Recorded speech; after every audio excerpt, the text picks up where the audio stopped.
Shalom, shalom, boa tarde. Hoje nós estamos no dia 16 de agosto do ano 2021 e pelo nosso calendário judaico nós estamos hoje no dia 8 do mês de Elul do ano 5781, a contar da criação. Hoje nós temos a nossa gota de sabedoria do nosso Menachem Mendel Tzadik, a liderança da nossa geração, de número 344, né? Então, nós estamos dentro de um grupo de 12 ensinamentos que tem o título Ligando-se a um Tzadik. Recordando, né, que cada geração teve a sua conexão com o seu Tzadik, a sua liderança da sua geração. E para nós, né, nós temos aí então o nosso Tzadik da nossa geração, o nosso Rebbe Menachem Mendel, e também é a nossa liderança da nossa geração. Então vamos ver o que nos fala essa gota de sabedoria do dia de hoje. Para alguém cujo eu é o seu corpo, a morte do corpo é a morte do eu. Mas para um Tzadik, cujo eu é seu amor, reverência e fé, não há morte, só uma passagem. Ele passa de um estado de confinamento no corpo à liberação. Ele continua a trabalhar dentro deste mundo, ainda mais do que antes. O Talmud diz que Yaakov, o patriarca, nunca morreu. Moisés, também diz o Talmud, nunca morreu. Tampouco o Rabi Yehudá, o príncipe, né? Um dos grandes sábios da nossa era comum. Eram almas muito elevadas, unidas à verdade por um laço supremo. E como a verdade jamais pode morrer, eles também não podiam. Sim, com nossos olhos vemos a morte. Um corpo é sepultado na terra e temos de lamentar a perda, a separação. Mas isso apenas faz parte da falsidade do nosso mundo. No mundo da verdade, eles continuam aqui, como antes. A prova, qual é a prova? Nós ainda estamos aqui, pois se essas almas elevadas não estivessem conosco em nosso mundo, esse tempo que nós chamamos de Hayom, hoje, tudo o que conhecemos deixaria de existir.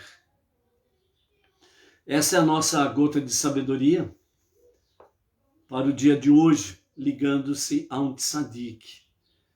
É realmente uma gota de sabedoria muito, mas muito profunda.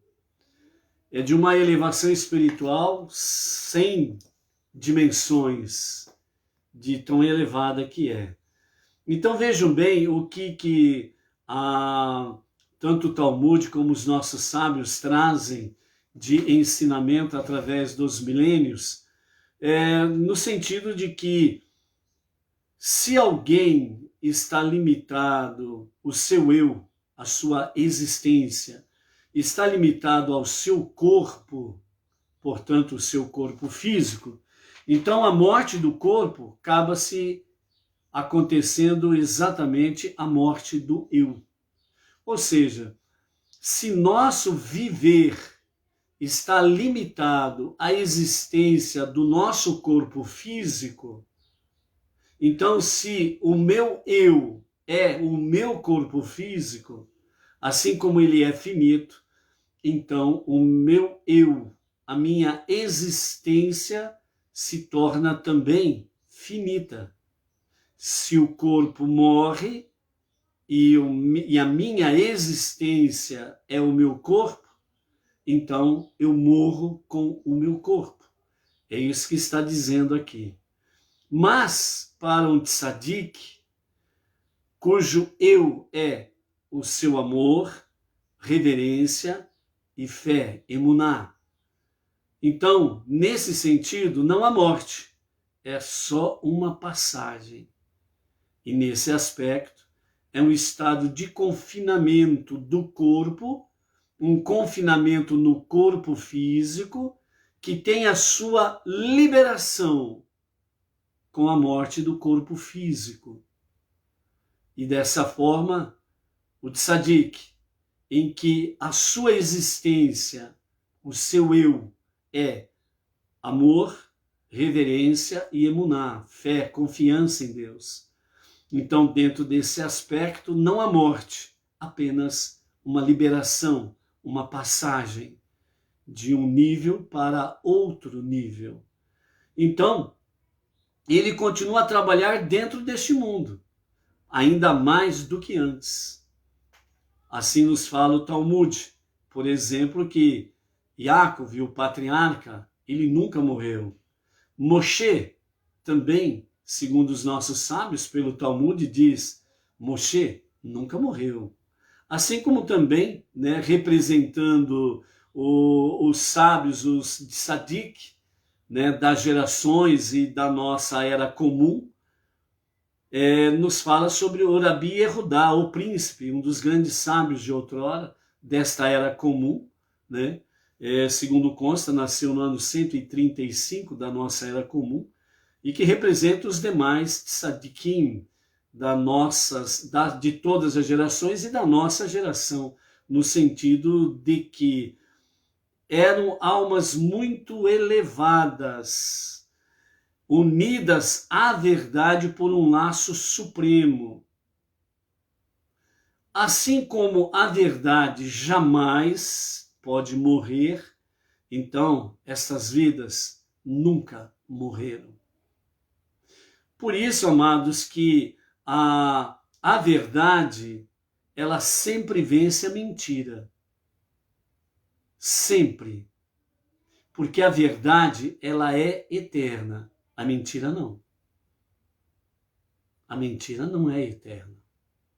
Assim como o bem sempre vence o mal, porque o bem é eterno, o mal não é eterno. Assim como a luz sempre vence as trevas, porque a luz é eterna, as trevas não. A justiça, ela sempre vence a injustiça, porque a justiça é eterna, a injustiça não. Porque estas coisas, elas estão conectadas diretamente ao Criador. O que criou a luz, o que criou o bem, o que criou a justiça e, acima de tudo, aquele que criou a verdade. Essas coisas são eternas porque Ele é eterno. E quem vive por estas coisas não morre. Apenas o corpo físico é ocultado, mas a pessoa, ela continua vivendo. E é por isso que o Talmud diz que estes, né, Yaakov, Moshe, o príncipe e o Rabi Yehudá, né, são os representantes de cada geração, simbolizando todos aqueles que viveram pela verdade divina, que santificaram o nome de Hashem. E nesse sentido, não morreram, estão vivos. Não restam dúvidas de que, se tratando de tzadik, o justo, a sua presença é uma realidade. Tanto é que falamos até hoje de Moshe, falamos até hoje dos patriarcas Avraham, Isaac e Yaakov. E nesse falar deles é exatamente a realidade de que eles não morreram, estão vivos e estão trabalhando mais do que nunca, enquanto estavam limitados ao corpo físico. E agora não estão mais limitados ao corpo físico. Por quê? Porque houve uma liberação ou uma liberdade da limitação do corpo físico. E agora tem muito mais liberdade. Nesse sentido, os sábios dizem que eles estão trabalhando mais do que nunca. Dentro desse aspecto, o nosso Rebbe Menachem Mendel é a mesma realidade. Ele nunca morreu, ele está vivo. E nessa liberação do corpo físico, está trabalhando mais do que nunca no tempo presente. Então, dentro desse sentido, né? Então, a gota de sabedoria diz, sim, os nossos olhos contemplam a morte, nós vemos a morte, nós vemos aquele corpo padecendo sem vida, o corpo.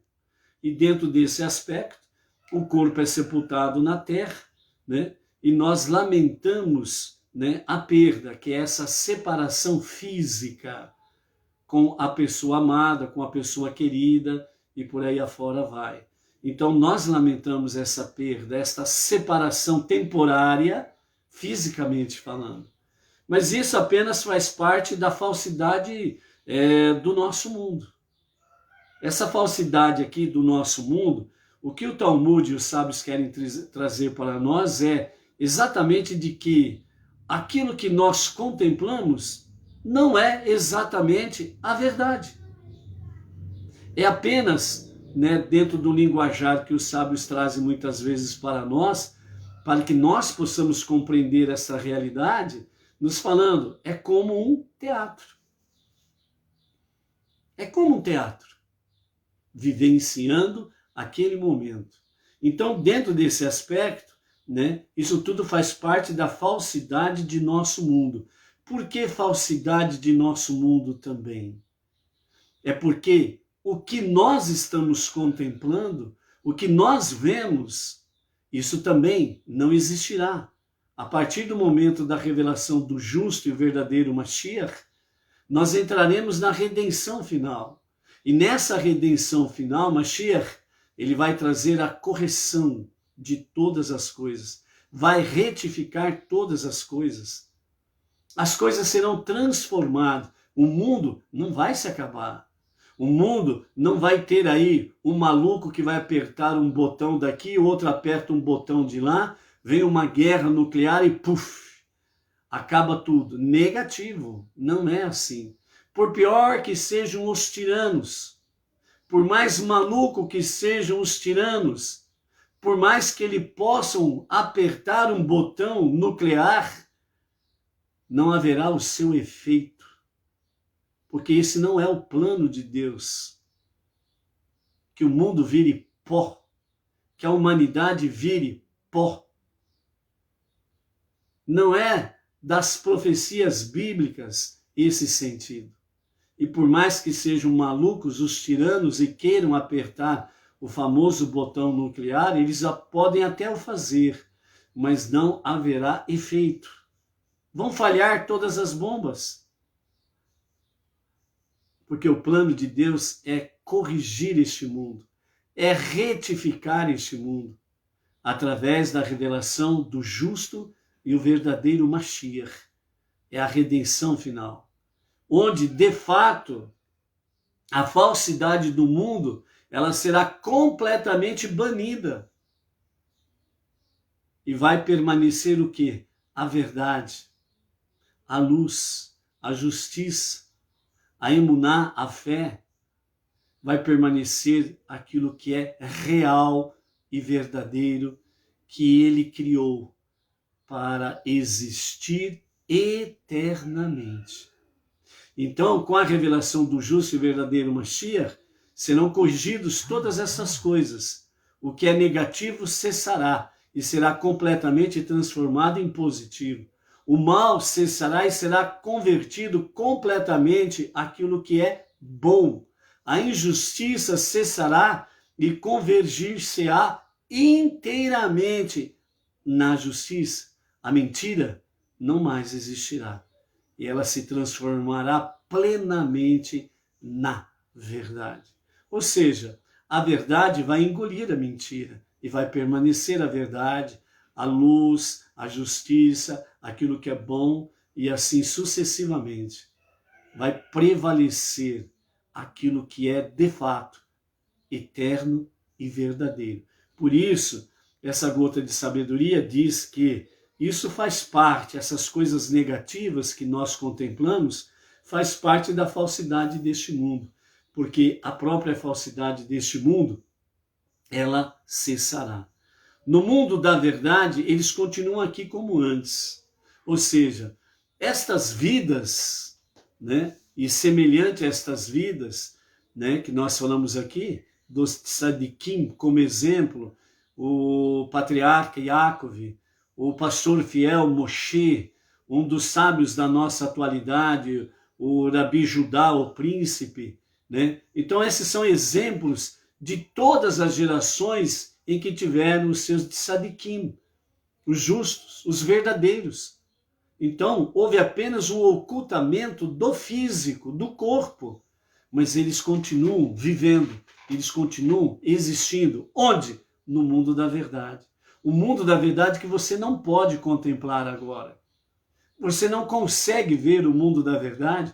Por quê? Porque nós estamos limitados nesse corpo físico, finito. E por isso nós não contemplamos o mundo da verdade. E o mundo da verdade, ele será plenamente revelado na redenção final com Mashiach. Quando o justo e verdadeiro Mashiach se revelar, então começará a retificação do mundo, do universo. E à medida que isso vai se estendendo durante o reinado de Mashiach, então cada vez mais o mundo da mentira, o mundo da falsidade vai se apagando. E cada vez mais o mundo da verdade vai se revelando.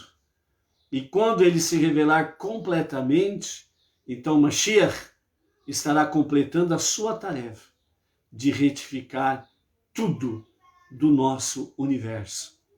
E então, nos seus finalmente, ele estará de fato entregando a Deus, o único Deus e o único Salvador. Ele estará entregando ao Rei dos Reis, verdadeiramente todo o planeta. E então será confirmado, selado definitivamente o mundo da verdade, que será chamado a casa de Deus, o Olam Rabá, a vida eterna. Então é isso que traz para nós essa gota de sabedoria que nos fala nesse sentido aqui. Então, encerrando, né, o nosso Rabi Tzivi Freeman, que fez as compilações das sabedorias do Rebbe, diz, né, então qual é a prova? Nós aqui ainda estamos, pois se essas almas elevadas não estivessem conosco em nosso mundo, tudo o que conhecemos deixaria de existir. Um dos grandes ensinamentos que nós aprendemos dentro da Torá, que os sábios nos trazem, é que toda vez que nós mencionamos o nome de alguém, esse alguém está presente, se torna presente. Então, por isso que nós precisamos tomar muito cuidado quando nós falamos o nome de pessoas. Porque estejam elas aparentemente vivas ou estejam elas aparentemente com seu corpo físico sepultado. Mas a menção do nome de uma pessoa, ela invoca a presença daquela pessoa. E os nossos sábios já trouxeram esse ensinamento, que quando nós falamos o nome de alguém, nós estamos de fato invocando o nome daquela pessoa. E aquela pessoa é como se fisicamente estivesse presente, face a face, olho no olho. Então, por isso, nós precisamos tomar cuidado quando nós falamos de determinadas pessoas, ainda mais se elas são pessoas negativas e do mal. Você está fazendo a invocação para aquela pessoa estar ali presente. Por isso, os nossos sábios dizem aqui a prova desta realidade do que nós estamos aprendendo hoje, é exatamente que nós existimos, o mundo existe, porque essas almas elevadas, elas estão vivas, senão não existiria mais nada. Então, por isso, quando nós falamos, exemplo, do patriarca Yaakov, do pastor fiel Moshe, e um dos representantes dos sábios da nossa era comum, o Rabi Judá, o príncipe. Então, quando nós falamos dessas pessoas, quando nós falamos do Rebbe Menachem Mendel, é exatamente essa questão que está acontecendo no mundo da verdade. Ou seja, o momento espiritual sublime, ele está presente. Então, por isso que nós vimos na gota de sabedoria anterior que, à medida que há uma conexão com o tzadik da nossa geração, então é como se os dois, no linguajar humano, neste mundo inferior que estamos para compreendermos, é como se os dois estivessem juntos andando, lado a lado. Você conversando com seu amigo, você conversando com seu irmão e andando na jornada, no seu caminhar. Então, espiritualmente, essa é uma realidade que acontece. E os sábios trazem esse aprendizado para nós. Então, por isso, né, que nós possamos realmente, e de fato, aprendermos esta lição e tomarmos cuidado com a menção de determinados personagens quando nós falamos, né, ou quando nós mencionamos e começamos a dar foco nesse personagem A, B ou C que está do lado da escuridão, do lado das trevas, do lado do mal, né? E quando você começa a dar muito enfoque a isso, então aquela atmosfera se faz presente, negativa, ruim, né? E isso não é bom. Por isso é bom nós estarmos envolvidos cada vez mais no estudo da Torá, as 7 leis universais, as preces diárias, a Tzedakah, a nossa Teshuvah diária e cada vez mais envolvidos com estas questões e, sem sombra de dúvidas, o que se faz em nossa volta é o mundo da verdade, com a luz da verdade e com a presença destas almas elevadas que estão aí trabalhando mais do que nunca, como diz o Talmud. Baruch Hashem, esta aí é a nossa gota de sabedoria de hoje, ok? E hoje nós estamos, né, no 344 dias, né, do ano 5.781, a contar da criação, e hoje nós estamos aí no nosso segundo dia, né, da semana, portanto nós estamos no segundo dia do Shabat, e a nossa leitura de hoje é a segunda leitura da nossa 49ª Parashá, que é Kitetse, quando saíres, e nós estamos no capítulo 21 do livro de Deuteronômio, e nós vamos ler do verso 22 até o capítulo 22 e o verso 7. E depois da leitura, né, nós queremos trazer aqui para os amados, nós vamos trazer aqui a respeito de 3 aspectos ou 3 fundamentos sobre o arrependimento, a Teshuvah, o retorno a Hashem. Então, na sequência, nós estaremos trazendo esses 3 fundamentos aí, ok? Mandando um shalom aí. Shalom, Jaime Rafael, da cidade de Girona, Espanha, Edinael Santiago e a sua esposa Érica Freitas, de São José do Belmonte, estado do Pernambuco, a Adriana Dina e o seu marido, o Margelino, de Ananindeua, lá no Pará, Moisés Antônio, o Lorival André, lá de Teotônio Vilela, Alagoas, Salomé de Lima, Recife, Pernambuco, a Ilci Reginato, lá de Porto Seguro, Bahia, o Marcelino Pinheiro, Belém, lá do estado do Pará. Baruch Hashem por isso daí, né? A Leocádia Pereira, né, da cidade de Colombo, ali próximo a Curitiba, a Donária Carmo, né, lá de Lisboa, Portugal, o Josélio Tavares, da cidade ali de Silveiras, interior de São Paulo, o Luiz Ribeiro, Itaquera, Grande São Paulo, Temos aí também a Cida Fernandes. Cida Fernandes. Qual que é a cidade mesmo, Cida? Deixa eu ver aqui se eu acho rapidinho a cidade da Cida Fernandes.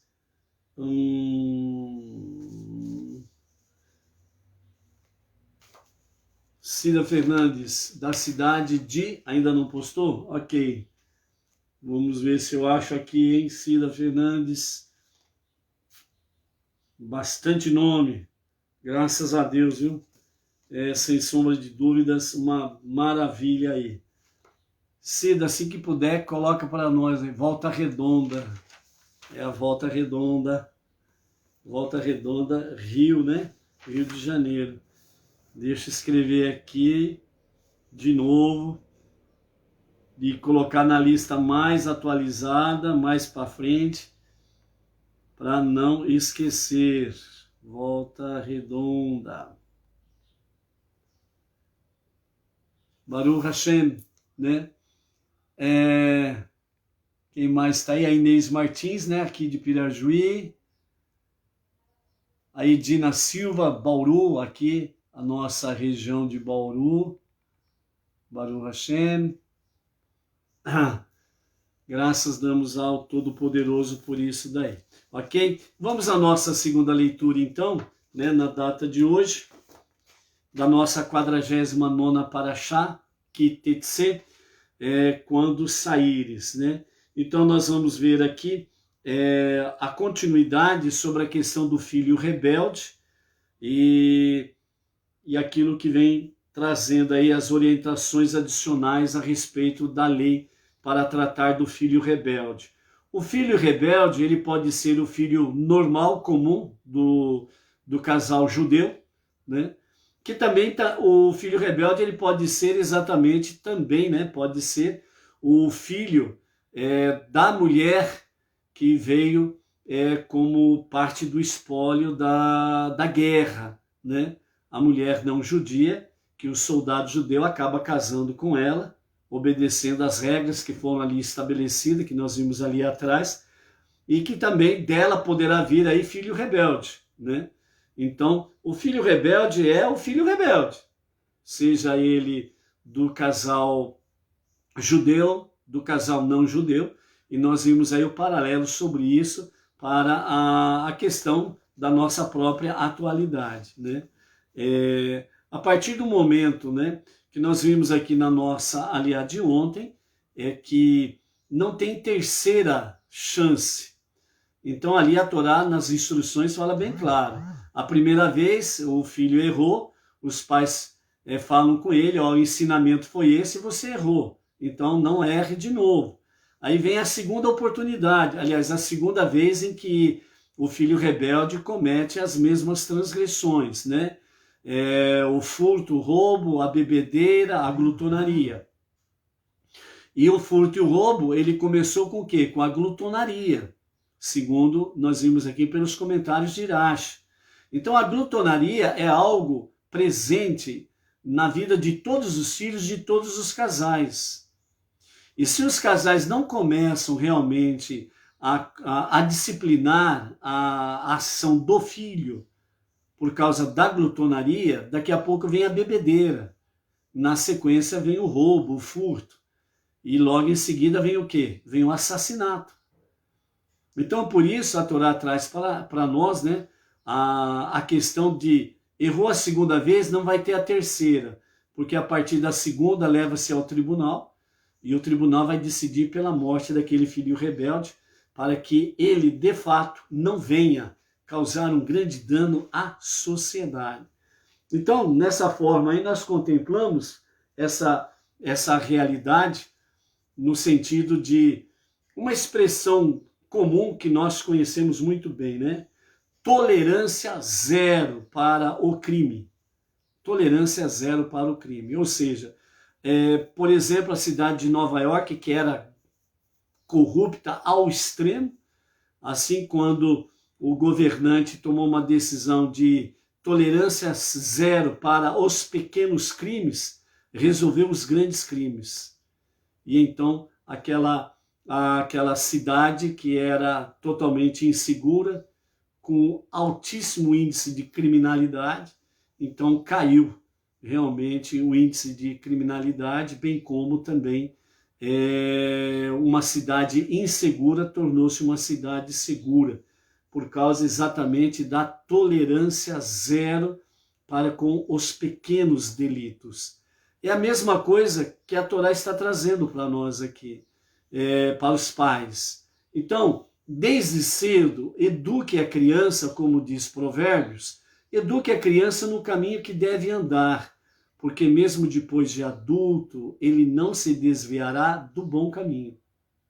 Assim como também Provérbios diz que os pais que poupam a vara, a disciplina, a correção, o castigo para os seus filhos, é porque não os amam. E aí, realmente, não está criando um filho, está criando um filho rebelde, para não falarmos outro palavrão, por assim dizer. Então, não está criando um filho para a obediência, um filho da obediência, está criando um filho rebelde, um filho para a desobediência, que vai cometer, sem sombra de dúvidas, crimes diversos, infelizmente. Então, dentro desse aspecto aí então na nossa aliada de hoje, então com os comentários de Irache, Moshe vem trazendo aí a respeito de detalhes adicionais para essa questão aí do filho rebelde, ok? Então capítulo 21, verso 22, até o capítulo 22, verso 7, diz assim: se o homem cometer um pecado pelo qual venha a ser condenado à morte por apedrejamento, e de fato for morto desse modo, posteriormente pendurarás este homem, isto é, o seu cadáver, em um poste de madeira, amarrando-o a ele. Mas não deixarás seu cadáver pendurado no poste durante a noite. Tu o enterrarás naquele mesmo dia, porque mostra desrespeito para com um cadáver humano, deixando-o pendurado durante a noite. É uma afronta a Deus, visto que Deus, teu Deus, te dá como herança com tal comportamento, né? Você ouviu aqui, se um homem cometer um crime, aí você fala o filho rebelde, ou seja, o homem adulto aí nesse caso, né? Um homem. Nós precisamos entender que nós vimos na aliá de ontem, que ali fala a respeito do filho com 13 anos de idade. Isso daí nos remete à questão de Bar Mitzvah, que é o procedimento que acontece para o menino judeu com 13 anos de idade, em que a partir desse momento de 13 anos de idade que ele faz o Bar Mitzvah, a tradução correta de Bar Mitzvah literalmente é filho do dever. Filho do dever. Ou seja, a partir dos 13 anos de idade, o menino, ele responde civil, criminalmente e religiosamente pelas suas desobediências. Então ele já é considerado um adulto. Por isso fala-se um homem. Então, a partir desse momento, ele já não é mais um menino, ele é um homem com compromissos, responsabilidades, obrigações e deveres. E ele sabe, tem conhecimento e tem entendimento de que ele, violando as leis, ele terá que responder pela violação das leis. E sabe que vai ter punição. Então ele tem consciência disso. Então é nesse aspecto que nós não podemos esquecer aqui, ok? Então está dentro do aspecto aqui do filho teimoso, do filho rebelde, ok? E no caso da sua morte, né? Fala que não poderá ficar exposto durante a noite. Ele deverá ser sepultado antes do anoitecer, né? Por isso também é um costume judaico, né? O funeral acontecer antes do anoitecer, né? A partir do capítulo 22 agora, até do verso 1 até o verso 3, nós temos aqui sobre devolução de bens perdidos, né? Então, assim nos diz: já te foi ensinado que deves devolver um bem perdido a seu dono, mesmo que ele seja teu inimigo. Agora te transmitirei os outros detalhes dessa lei. Ao veres o boi ou o carneiro de teu irmão israelita extraviado, não os ignorarás. Ao contrário, devolvê-los-ás a teu irmão. As exceções a essa regra são: primeiro, se um sacerdote vir um animal extraviado em um cemitério, pois ele não pode impurificar-se entrando em um cemitério. Segunda questão, se um sábio ilustre vir um animal extraviado, porque ele não pode rebaixar-se conduzindo um animal em público. E terceiro, se a perda de renda potencial causada pela devolução do animal perdido for maior do que o valor monetário do animal. Ou seja, né? Então, as três regras aqui que são exceções no caso, é o sacerdote que vê um animal extraviado dentro do cemitério. Como ele não pode entrar no cemitério, então ele não tem obrigação nenhuma de pegar o animal para devolver para o dono, ele segue o seu caminho. A segunda regra é um sábio ilustre, né? Por ele ser um sábio ilustre, ele não vai pegar, né, do animal extraviado e sair conduzindo, né, pelo seu caminhar, né, que não é, vamos dizer assim, não é bom para ele, né? A terceira regra é se a perda potencial causada, né, pela devolução do animal for maior do que o valor monetário do animal. Por exemplo, a pessoa que acha o animal extraviado, então ele vai devolver para o seu dono. E o dono daquele animal mora numa outra cidade. Aí ele tem que ver o transporte, assumir o compromisso do transporte, pagar o transporte. E durante esse período todo ele vai ter que alimentar, ele vai ter que gastar tempo, horas e transporte. E no final das contas, para tudo isso, ele devolver o animal vai ficar mais caro do que o valor do animal. Então ele não tem obrigação nenhuma de pegar do animal para devolver ao seu dono. São as três regras que são exceção nesse caso específico aí. Verso 2, porém, se teu irmão não estiver perto de ti, ou não souberes quem ele é, tu recolherás o animal em tua casa, ele ficará contigo até teu irmão o demandar, e então confirmares que o animal de fato pertence a ele. Depois de que o devolverás a ele, assim que ele realmente assumir as despesas que você teve, exatamente por poder guardar e cuidar do animal. Então, o proprietário ele precisa ressarcir os gastos que você teve com a guarda e a manutenção do animal.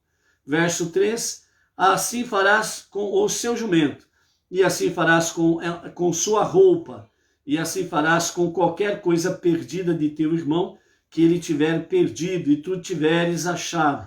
Não poderás ignorá-los, pois Deus te ordenou que não o faças, né?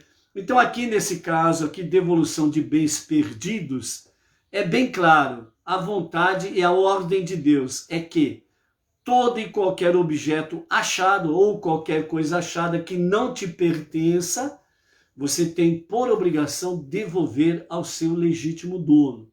Se porventura essa devolução, seja do que for, ela vai ficar cara para você, então você guarda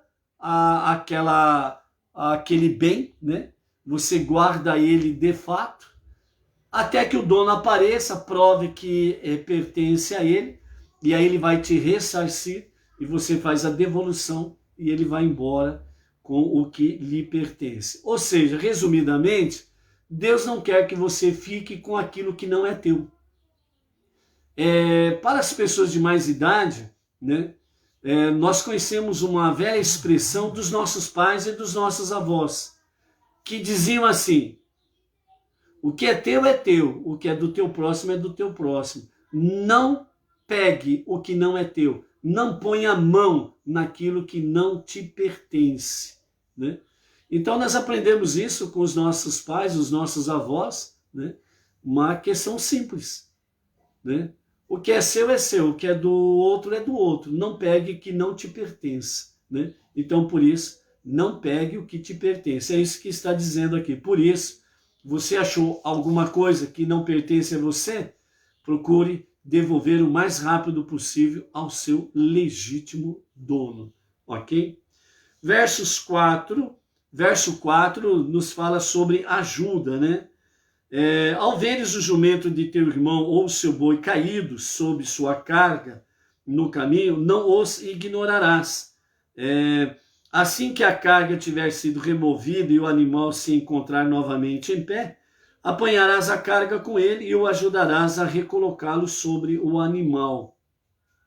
Contudo, se o dono tentar tirar vantagem de tua obrigação de auxiliá-lo, fazendo-te recarregar sozinho o animal, então você estará isento disso.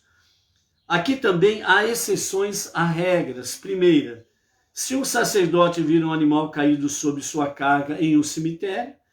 Segunda questão, um sábio ilustre, vendo o animal se debatendo porque ele não pode rebaixar-se carregando ou descarregando um animal em público. E o terceiro, se a perda de renda potencial causada pelo trabalho de pôr carga no animal for maior do que o valor monetário do animal. São essas exceções aqui, né?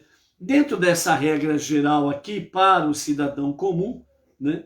Então aqui o que a Torá está orientando e o que Rashi vem comentando é que você vai ajudar o seu próximo, né? Você estará cumprindo uma mitzvah. Mas se você perceber que esse próximo que você está ajudando, seja no que for, seja para ajudar, como aqui está dizendo, né? O animal está sobrecarregado e você vai ajudá-lo a tirar a carga de cima do animal para que o animal possa ficar em pé. Logo em seguida, você vai ajudar, né, o seu próximo a carregar adequadamente a carga sobre o animal para que ele possa transportar aquela carga, né? Bem como sendo qualquer outra ajuda que você possa fazer para com o seu próximo. Uma ajuda financeira, uma ajuda de alimentos, né? Seja qual for o tipo de ajuda. Se você perceber que a pessoa está querendo tirar vantagem da situação, cai fora. E você não estará pecando em hipótese nenhuma. Porque a ajuda ao próximo, ela tem que ter receptividade. Então, o próximo que está recebendo ajuda, ele não pode fazer corpo mole, né? Ô fulano, eu estou precisando aí de uma ajuda de alimentos, né? Não tenho nada para comer em casa. Obviamente você tem que ajudar da melhor forma possível e o mais rápido possível, né? É interessante que tem certos tipos de pessoas, entre aspas, que adoram fazer caridade, né? E tem aquela pessoa ou aquela família que está precisando de alimentos, né? Ó, fica tranquilo, vou providenciar para você. Passa uma semana e nada. Passam-se 10 dias e nada. Você acha que a fome vai ficar esperando até quando? Ou você ajuda ou não ajuda. E aqui a Torá está dizendo bem claro, você precisa ajudar o seu próximo. Então, a ajuda, ela tem que ser, você tendo condições, você tem que rapidamente pôr em prática. Aquela questão, né? Descobre um santo para cobrir o outro, não adianta nada, é uma realidade. Se você não tem condições, como que você vai ajudar? Não é verdade? Essa é uma realidade. Mas você tendo condições, você tem que fazer o mais rápido possível. Você não pode esperar para depois, né? Aquela mesma coisa, a pessoa está morrendo afogada e você está com a boia na mão para jogar para a pessoa, para salvá-la de não morrer afogado, né? Aí você fala, ó, espera um pouquinho aí, que eu vou perguntar aqui para o dono da boia aqui se eu posso jogar essa boia para você. Espera aí um pouquinho. E vai lá perguntar para o dono da boia se pode jogar a boia para salvar aquela vida. Aí o dono da boia diz, lógico que pode. A hora que você volta lá, cadê o fulano? Já foi embora. Então, a ajuda, você tendo condições de fazer, faça-o o mais rápido possível. Faça-o imediatamente. Ponto. Ok? Na sequência, você percebe que aquela pessoa fez corpo mole, não quer nada com nada, só vem a mim? Então é o seguinte, fulano, ó, o negócio é o seguinte, eu estou te ajudando, mas não é para você ficar de corpo mole, não. Opa, se vira, meu. Levanta. Começa a mexer o corpo aí. Você não pode viver desse jeito. Então é a mesma coisa. Qualquer tipo de ajuda. Se você perceber que a pessoa quer levar vantagem, então, ó, tchau. Vamos para frente que tem mais gente que de fato está precisando de ajuda e a pequena ajuda que eu fizer vai fazer com que ele possa andar muito mais do que você que não quer andar para lugar algum. Tchau. Assim se faz, ok? Verso 5, capítulo 22, uso de vestimenta do sexo oposto. Então, o que nós temos aqui sobre essa questão de vestimenta de sexo oposto, que é, de fato, aí uma grande... são grandes comentários que têm sido feito, realizado aqui, ali e acolá. Vamos lá, o que a Torá fala e o que os nossos sábios trazem para nós entendermos. Capítulo 22, verso 5, com os comentários de Irache. Traje de homem não será usado por mulheres, para permitir-lhe confraternizar com homens, pois a mulher só procuraria fazê-lo com o intuito de atraí-los para o adultério.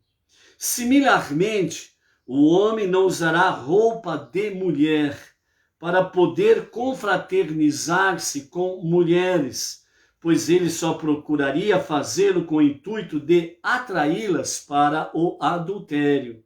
Porque todo aquele que faz essas coisas, isto é, veste-se de modo que leva ao adultério, é abominação para Deus, teu Deus. A proibição de vestir-se como mulher também impede o homem de remover os pelos em volta do seu órgão reprodutor e os das axilas. E os nossos sábios trazem mais ainda dentro desse aspecto aí, né, que fala, né, lo irie kli gever al isha velo irbash gever similat isha, ou seja, não haverá traje de homem na mulher e não usará o homem vestimenta de mulher. A Torá quer que respeitemos a distinção que Deus criou entre os sexos.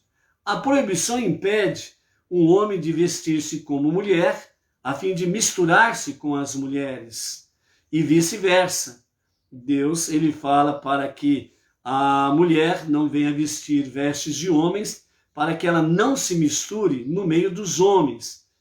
Nesse sentido, né, o que a Torá nos traz e o que os sábios trazem para nós é que essa mistura ou essa questão, né, do homem vestir-se como mulher e mulher como homem é justamente para a libertinagem, né, onde o envolvimento nesse sentido aí traz realmente o adultério, a prostituição, a promiscuidade sexual, né?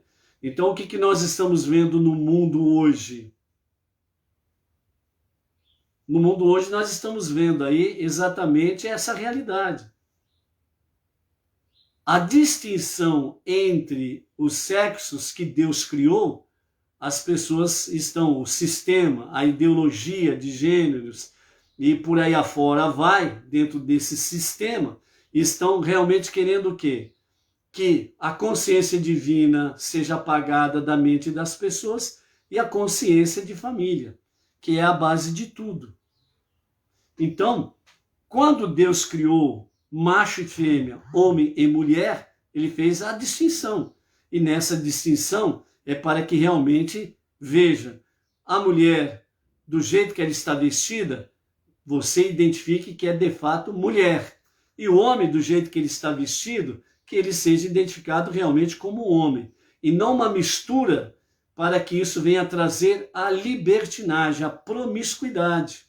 Então é esse cuidado que se deve ter aí, né? Tanto é, por exemplo, que a ideologia de hoje está dizendo que não é para existir mais banheiro feminino e masculino, que hoje o banheiro ele tem que ser um só, né?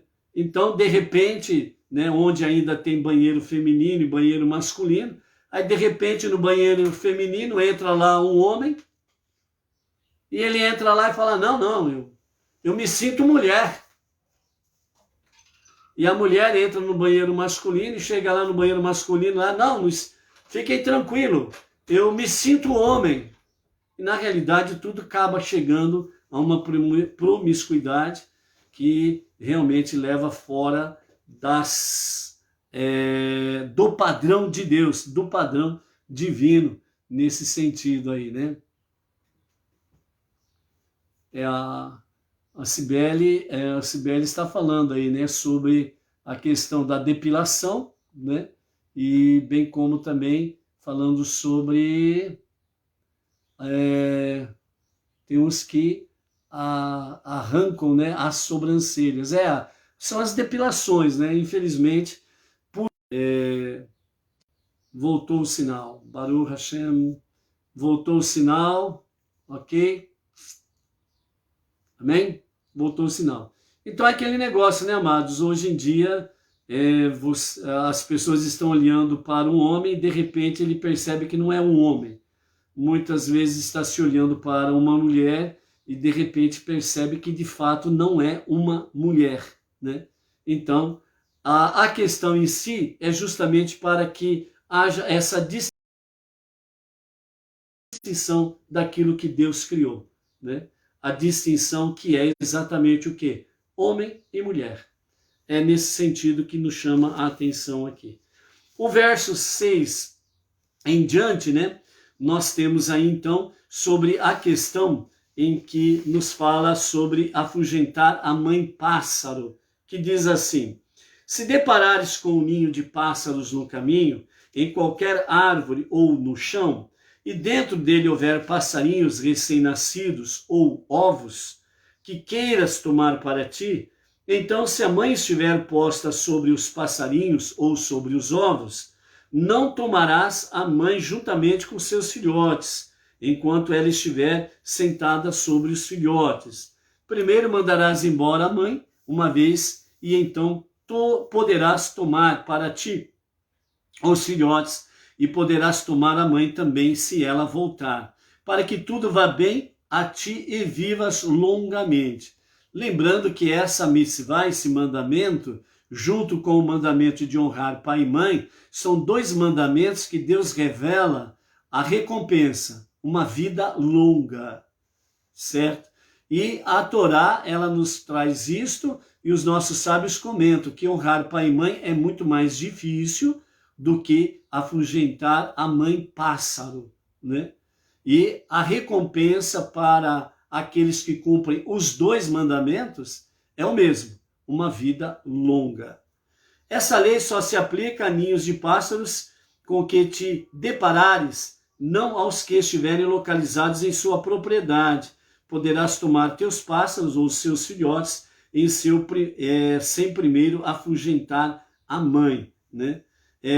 Dentro desse aspecto aqui, que tipo de ave é essa que está na tua propriedade e que você pode desfrutar realmente dos pássaros ou dos seus filhotes, né, ou dos seus ovos? Por exemplo, a galinha.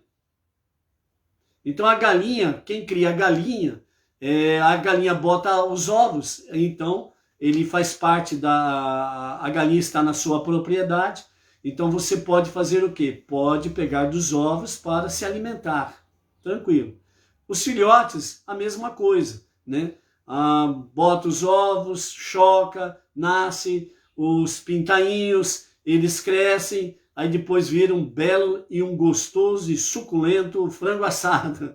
Então você pode desfrutar disso. É isso que quer dizer aqui, ok? Então, do fato de a Torá te prometer vida longa, né, e boa como recompensa pelo cumprimento de um mandamento tão simples que não causa perda monetária, podes deduzir que isso é ainda mais verdadeiro para mandamentos que requerem maior esforço e dispêndio. Quer dizer, se um simples mandamento desse já traz uma grande bênção para a tua vida, imagine então se nós começarmos a obedecer os mandamentos mais complexos, mais difíceis, por exemplo, honrar pai e mãe, né? A própria Torá e os próprios sábios falam, honrar pai e mãe é mais difícil do que afugentar a mãe pássaro, certo? Então, quantos filhos por aí afora que acabam, né, não respeitando e ferindo os seus pais ou por palavras ou por agressões físicas, né? Tem um grande juízo aí sobre os tais, né? Então, dentro desse dispêndio todo, no sentido de mandamentos, o que deve ser feito, né? Então, sempre que cumpres o mandamento de Deus, diz os nossos sábios, ele te recompensa com a oportunidade de cumprir outro mandamento semelhante. E nesse caso, por teres mostrado compaixão, afugentando a mãe pássaro, enquanto fazias algo para o teu benefício, ser-te-á concedido mais uma oportunidade de agir com compaixão, né? Ao fazeres qualquer outra coisa na sua vida, no transcorrer do seu dia a dia, que você possa chamar de benefício, beneficiar alguém. Então Deus vai te dar mais oportunidades para que você possa, de fato, né, cumprir algo nesse sentido aí. Então, os nossos sábios também falam sobre essa questão, né, que não é permitido pegar os ovos ou os filhotes no ninho, enquanto a mãe ainda estiver perto, né? Esta mitzvah se aplica às aves selvagens, né? Por isso o exemplo que foi dado sobre a questão da galinha, que é ave doméstica, ou as aves domesticadas, né? Você pode usufruir dos seus ovos, dos seus filhotes, para o seu sustento. Mas isso não está relacionado com as aves selvagens. As aves selvagens precisam ser obedecido os mandamentos, as regras aqui que ele estipula, que o Eterno estipula. Então a Torá não nos diz por que temos que afugentar a mãe do ninho, mas não existe uma explicação lógica, vamos assim dizer. Mas os sábios trazem para nós, né, algumas explicações. Entre elas diz, que Deus não quer que destruamos uma família inteira de pássaros de uma vez. Do mesmo modo, ele proibiu-nos de abater a mãe de um animal e suas crias no mesmo dia. Então, estes mandamentos nos ensinam a sermos misericordiosos, né?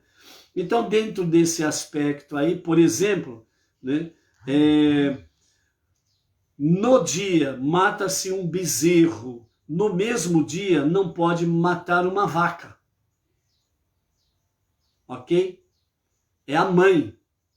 Então, mata-se o bezerro num dia e, se for precisa matar a vaca, também dentro do campo de alimentação, então a vaca se mata num outro dia. Ou seja, a mãe e o filhote não podem ser mortos no mesmo dia.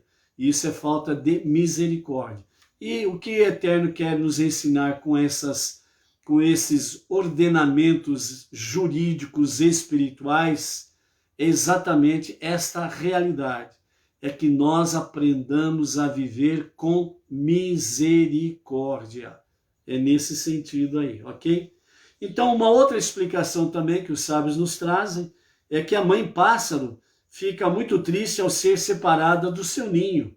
Ela chora de sofrimento, despertando assim a misericórdia de Deus. Por conseguinte, Deus que é misericordioso com todos os que por ele clamam. Então, nesse sentido, diz os sábios, né? O choro, o pedido de misericórdia do pássaro, Deus ouve, né? Não podemos esquecer que Deus ouve até mesmo o choro da natureza. A terra geme, Deus ouve o seu choro. Então, aqui está dizendo que nos reinos, o mineral, o vegetal, o animal, o humano, né? Os gemidos, Deus ouve os gemidos de todos os reinos. Nós não podemos esquecer essa realidade, ok? Aprendamos isso daí, amados. Então, nós vimos aí sobre a questão de afugentar a mãe do ninho, né? Será bom para ti. Por que será bom para ti? É a revelação da recompensa que a Torá escrita traz para nós. Você terá uma vida boa e longa. E o outro mandamento, dentro do mesmo sentido, é honrar pai e mãe. Qual a finalidade? Você terá, você honrando seus pais, você terá uma vida boa e longa, né? Então, nesse sentido, amados, de fato, obedecermos os mandamentos de Deus estão sempre trazendo para cada um de nós recompensas que Deus o faz liberalmente, de livre e espontânea vontade. Ele não responde a cobranças, porque nós não precisamos nem, entre aspas, vamos assim dizer, nós não precisamos cobrar a Deus, né? Deus, ele faz a promessa e já fala a recompensa, né? Então, algumas recompensas que ele nos revela é para que nós tenhamos a dimensão realmente das grandes e superiores recompensas que há nos outros mandamentos. Ele nos revela 2, honrar pai e mãe e afugentar a mãe pássaro do ninho, para que nós tenhamos uma vida boa e longa. Imaginemos então os demais mandamentos, o que é que Deus tem como recompensa para cada um de nós. Amém? Ok, então aqui nós encerramos nosso comentário da nossa segunda aliá, e para nós encerrarmos a nossa live de hoje, então vamos deixar aqui os fundamentos do arrependimento que os sábios trazem para nós, né? Então os sábios falam para nós que os componentes fundamentais para o verdadeiro arrependimento, lembrando que arrependimento no hebraico é techuvá, techuvá. E a tradução literal de techuvá é retorno a Deus. Para qual finalidade? Para um verdadeiro e genuíno arrependimento. Então, toda vez que você ouvir ou ler sobre arrependimento, é dentro desta raiz. Techuvá, retorno a Deus para um verdadeiro e genuíno arrependimento. Então, não esqueça também desta realidade. Então, os nossos sábios falam que há, de fato, 3 fundamentos para, de fato, a verdadeira techuvá. E esses 3 fundamentos são a renúncia ao pecado, o remorso por ter cometido o pecado e a confissão. Então, o que significa a renúncia ao pecado? Significa que a pessoa que pecou deve desistir de cometer novamente o pecado. Deve tirá-lo de seus pensamentos e deve decidir nunca mais repetir esse ato. Então, o primeiro fundamento para a techuvá, o genuíno arrependimento verdadeiro, é renúncia ao pecado. Então, por exemplo, uma coisa bem simples, que todo mundo entende e muitas vezes muita gente repete deliberadamente.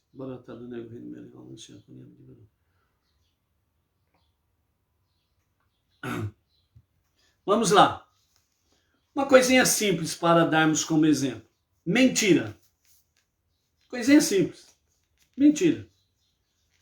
Aí você fala assim, ah, eu não falo mentira. Não mesmo? Certeza absoluta? Analise corretamente o falar. Por exemplo, olha só. A mãe diz assim, menino, vem aqui já, senão eu vou te matar. A mãe vai matar o filho? Lógico que não. Mas ela está mentindo, não está? Está. É uma coisa simples. Quando nós não tratamos com tolerância zero ao crime, nós vamos aumentar o crime.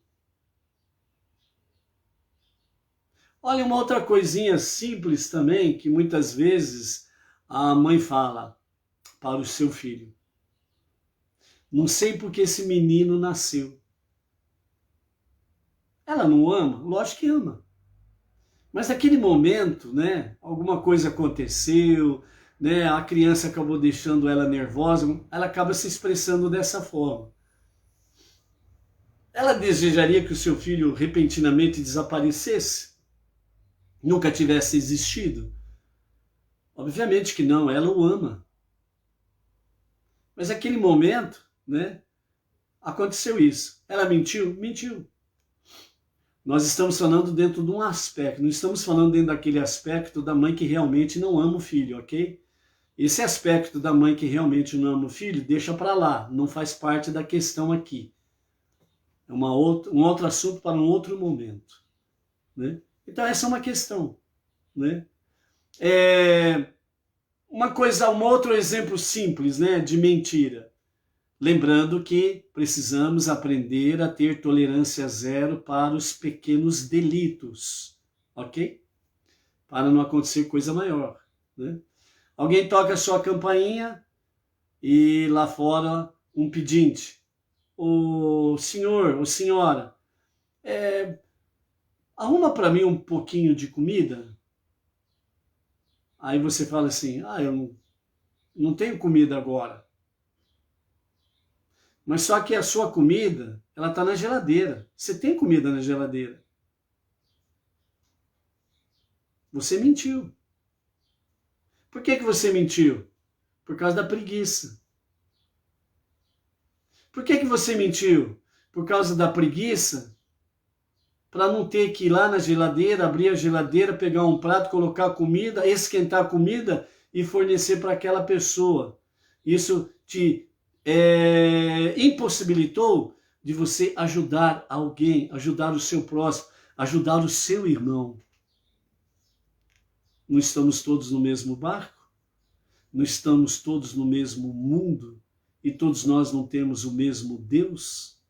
Independe qual seja a fé daquela pessoa. Mas todos nós temos o mesmo Deus. Todo mundo tem só um Deus. Toda a criação tem um só Deus, um só Criador. Pode não reconhecê-lo, mas todos têm um só Deus e um só Criador. Então, quando nós não tratamos com seriedade os pequenos delitos que nós cometemos, então, de repente, quando acontecer um grande delito, não é novidade. Por quê? Porque um pecado chama outro pecado, um abismo chama outro abismo, uma pequena erosão não tratada, não cuidada, ela vai virar uma grande erosão e depois não tem mais remédio. Simples assim.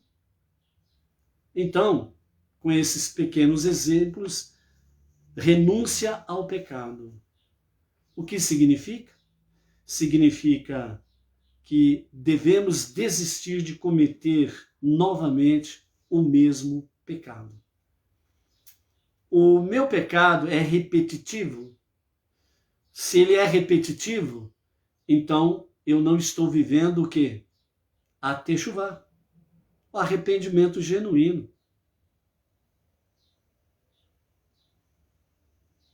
Segundo fundamento diz, O que significa remorso por ter cometido o pecado?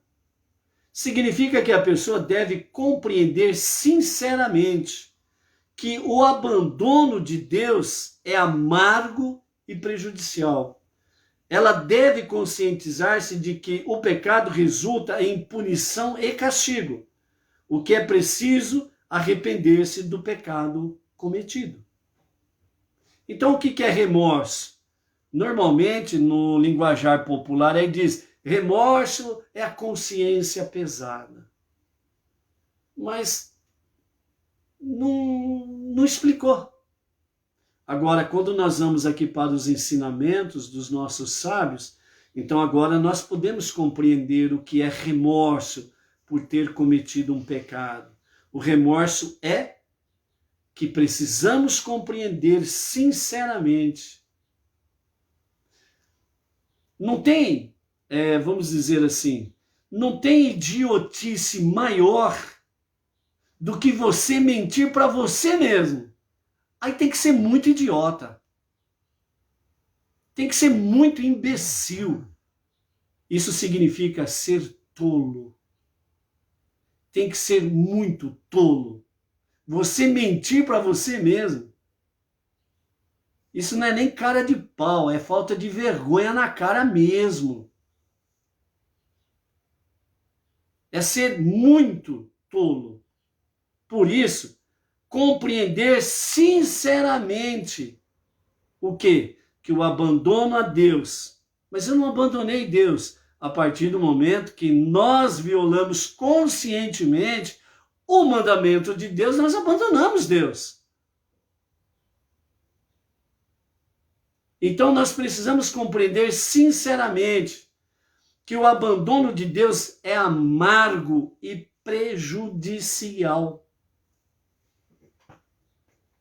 Lembra aquela expressãozinha que se usa muitas vezes?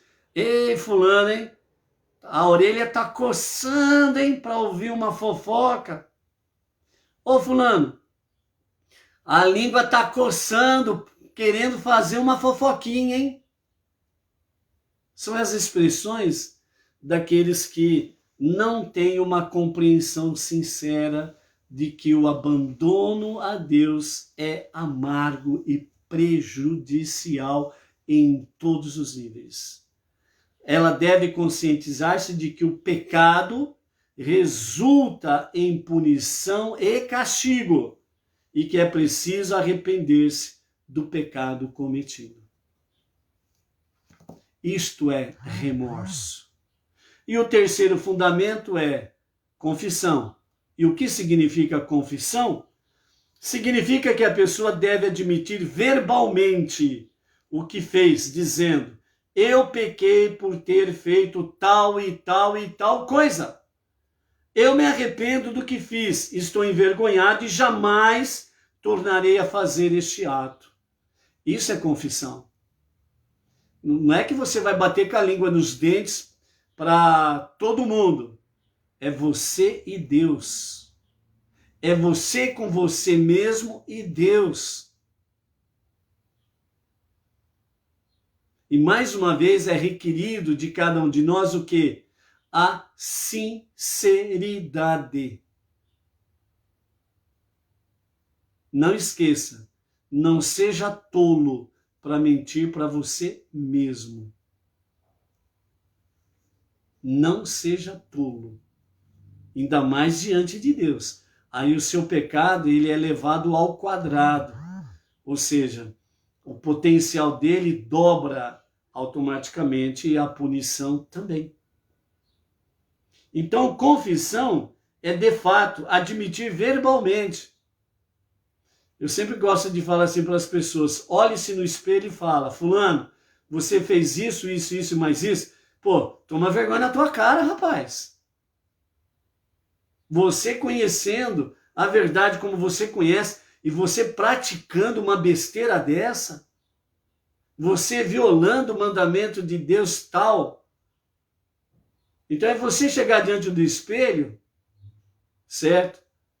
Menos no banheiro, mas no espelho do teu quarto, no espelho, não sei onde, fora do banheiro, qualquer espelho onde você estiver, você chegar diante do espelho. Porque no banheiro não se faz prece, não se canta nenhum louvor a Deus, certo? Não se faz nada disso. Então, no seu quarto ou em qualquer outro compartimento da casa que tem um espelho fora do banheiro, então é você, Deus e o espelho. Não tem melhor encontro do que esse para confessar os pecados. Sim, a introspecção é o mês de Elul, que nós somos convocados a fazermos uma introspecção, uma autoanálise. Eu entrar dentro de mim mesmo. Parece algo irrelevante, mas não é irrelevante, é muito irrelevante. A introspecção é isso, é você entrar dentro de você mesmo. Os sábios dizem assim, você precisa entrar dentro de você mesmo para encontrar o seu verdadeiro eu. O seu verdadeiro eu. E qual é o seu verdadeiro eu?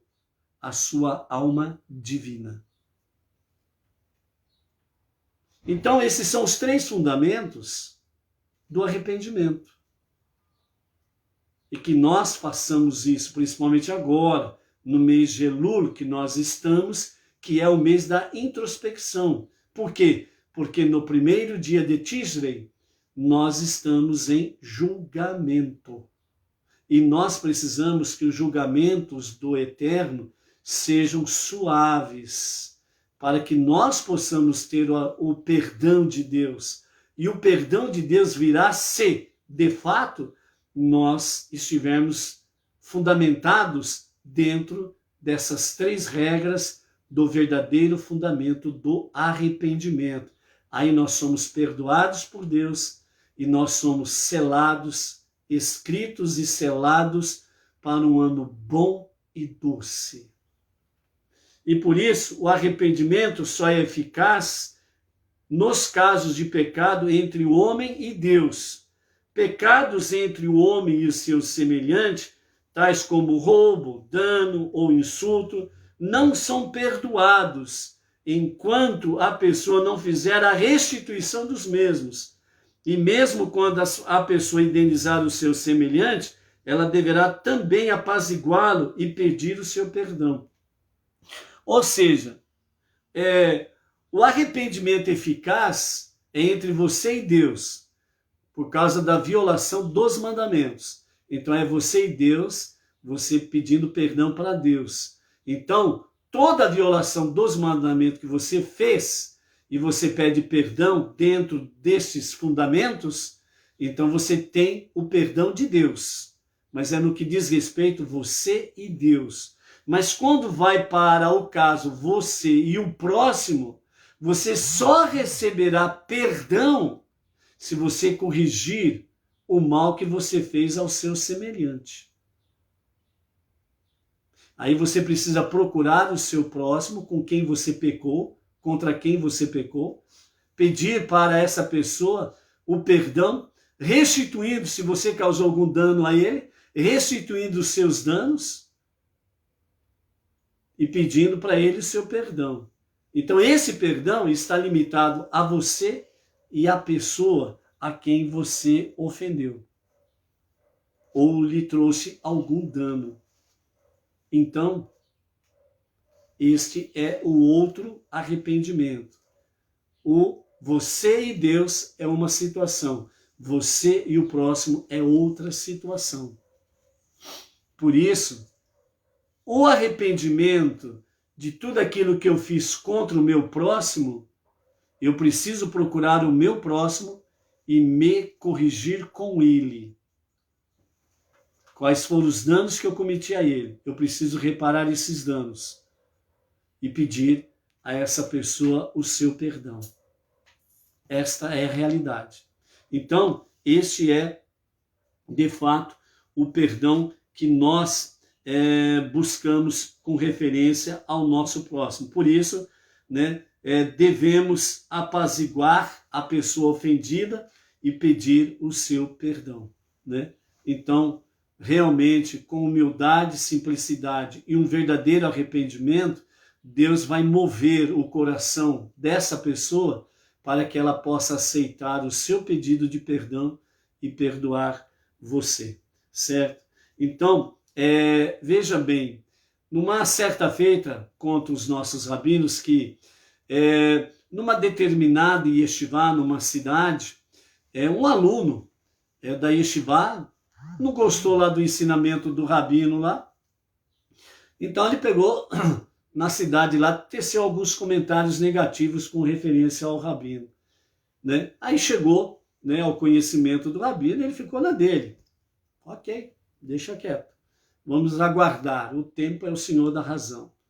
Aí num belo dia, aquele aluno, ele amanheceu realmente com o coração quebrantado, pensou melhor no que tinha feito, então ele pediu perdão a Deus antes de sair de casa, e quando chegou na yeshivá, procurou o rabino, e falou para o rabino o que aconteceu, e veio pedir perdão para o rabino. Aí o rabino falou para ele, falou assim, ó, eu vou te perdoar, mas você precisa fazer um negócio. Aí o aluno disse, o que é, rabino? Fala que eu vou fazer. Ele falou assim, ó, você pega um travesseiro cheio de pena, sobe no prédio mais alto da cidade e jogue as penas ao ar. Aí o aluno falou, mas só isso? Aí o rabino disse, faça e depois volte. Aí então o aluno saiu pulando de alegria, pô, só isso? Arrumou um travesseiro de pena, procurou o prédio mais alto, abriu o travesseiro de pena e pá, jogou no ar. O rabino falou que era só para fazer isso. Aí voou pena para todo lado, não é verdade? Aí o aluno voltou contente, pulando, saltitando lá na yeshivá, procurou o rabino feliz da vida e falou para ele, falou, rabino, pronto, já fiz o que o senhor falou, estou perdoado? Aí o rabino falou assim, agora você procura as penas do travesseiro e recompõe o travesseiro. Aí o aluno disse para ele, falou, o quê? Falou, rabino, o que é isso? É impossível. Por mais que eu encontre as penas, eu não vou conseguir restituir completamente todas as penas jogadas ao travesseiro. Aí o rabino diz, exatamente isso. Porque nem todas as pessoas deixarão de acreditar no falso testemunho que você fez. Muitas pessoas continuam acreditando no que você falou. Vá em paz, eu te perdoo, e aprenda a lição. E o aluno, cabisbaixo, foi embora, refletiu muito bem sobre aquilo lá. E ele viu que realmente não tinha condições de recuperar todas as penas. Então ele sabia de uma realidade. Haverá muito tempo em que vou ter que refazer isso. Ou seja, durante muito tempo, quando ele encontrava alguém tocou no assunto, ele tinha que corrigir. Então essa é a realidade, amados. Então o arrependimento, o abandono a Deus, ele é amargo e prejudicial. Muitas vezes você pode sim receber o perdão do seu próximo, mas ainda por um bom tempo você vai ter que amargar as consequências do seu ato contra o próximo. Então por isso, muito zelo, muito cuidado no pecar contra o próximo. Muito cuidado.